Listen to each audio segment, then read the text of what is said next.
today we're going to have the next tasting of my 5-gallon split batch. This was the first split batch of 2020. So same grain bill, I brewed it up, a 5-gallon batch in the Anvil Foundry. I then split it into 5 1-gallon batches. Then I used different dry hops.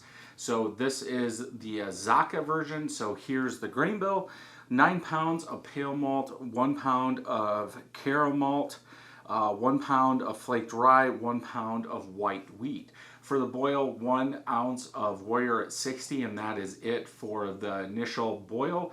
After the boil is over, cool it down to 170, and then we're going to Whirlpool 1 ounce of Amarillo, Chinook, and Citra, for 20 minutes.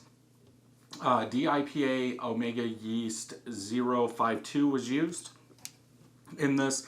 Then 3 days into fermentation, I believe it was 0.25 ounces of Azacca.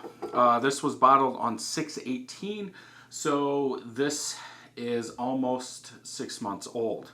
7.09% ABV. This is the highest out of the split batch of 5. I'm not sure why. Maybe it had a little bit more yeast.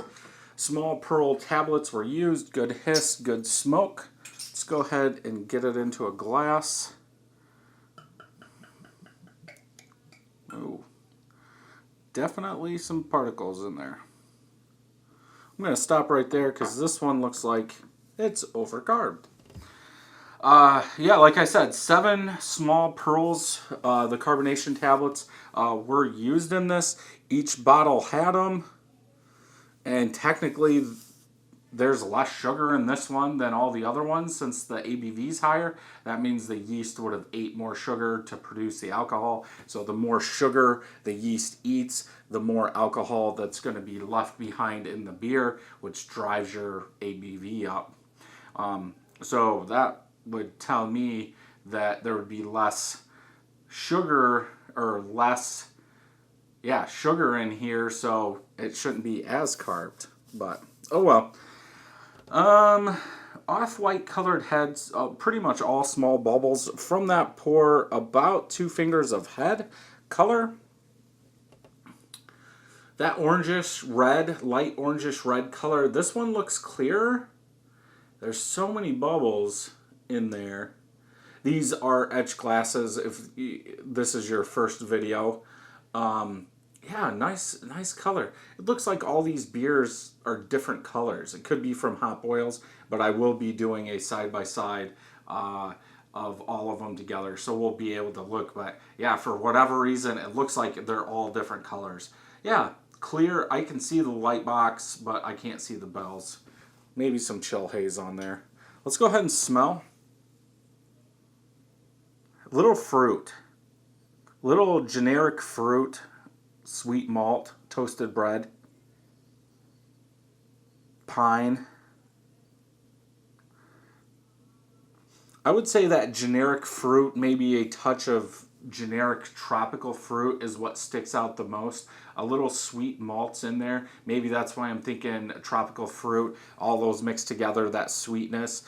So maybe just fruit. And then a little bit of pine. I could kind of see that for 6 months old, but I didn't really pick that up in the first one.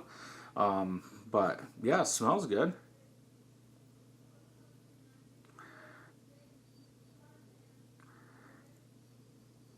Yeah, that's about all I pick up. Let's go ahead and see if I can drink this thing.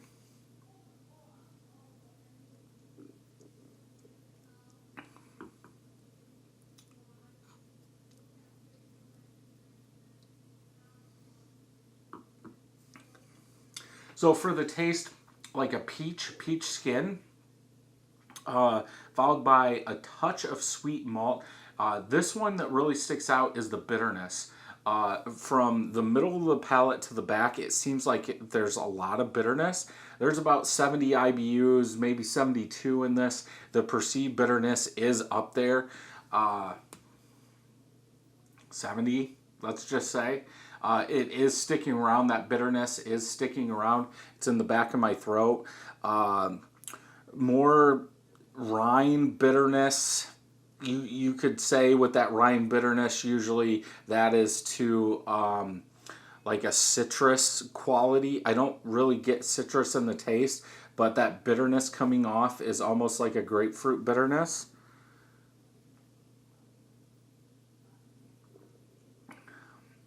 This one feels like it's rougher, like it's not as smooth. Like the last one I just had was nice and smooth. This one is rough, if that makes any sense. Could be the carbonation, bubbles popping and everything, so you're really not getting that smoothness. But yeah, it almost feels like you're not really tasting it. It's just like all popping. It gets to the back, it goes down, and you're like, oh, what did I just drink? Head's going down though.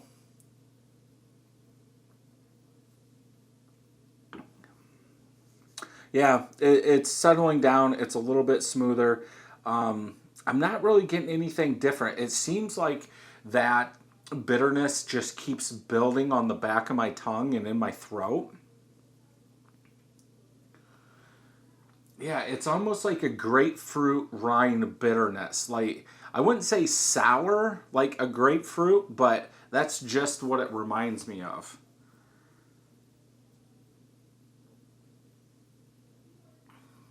But I'm getting some peach. Like very... let's go with an older peach. Like there's a little sweetness, a little peach, but then that bitterness really kicks in, and then you get that grapefruit bitterness. Chinook and Citra maybe are doing that in the back.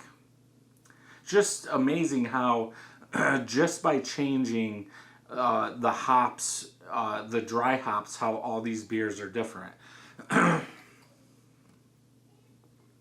And how this one is overcarbed. Could it be the same ABV? It could be. I use a refractometer, so I have to put that into a calculator. Could that be off just a little bit? I didn't check to see, you know, what the difference, like, so this one showed it finished at 5.75 bricks, where all the other ones finished at 6. Now that's a big jump, but could it have been, you know, 5.85 or something like that to get it closer to that 5.89%, like all the rest of them? Sure. Not bad. Not my favorite. I think this one has a little bit too much bitterness. It doesn't seem balanced. It almost has that West Coast IPA, double IPA bitterness to it. And then like East Coast IPA taste.